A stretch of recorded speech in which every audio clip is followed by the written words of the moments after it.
This video is to show how the brackets, the gearbox and the idler end work on our Omni Screen outdoor blinds. So the brackets can be fastened three different ways, either up into the underside of something like a soffit or a beam, or through the sides like into a post or a wall, or they can be rotated to be face fixed to something. So for example, on this structure there are three ways you could use the brackets. The first way would be simply placing them against the posts and fastening them through the sides. The second way would be fastening it against the back face of the beam and fastening it into the beam.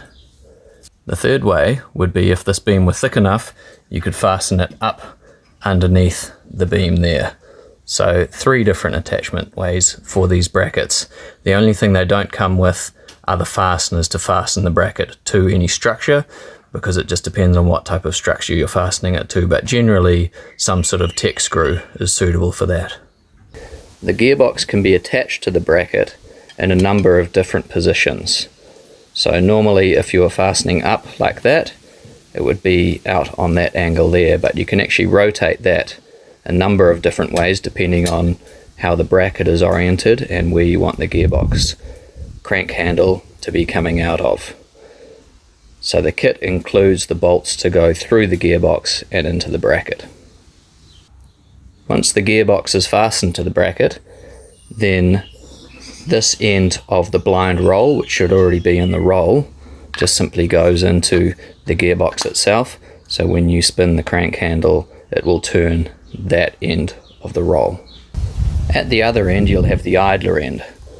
So this also comes with a bolt to secure it together, and normally if it's facing up you'll have that just on a slight angle, so when you put the idle pin into the end of the roll that way, you can easily slide that idle pin into the bracket, and that way it can spin freely in there.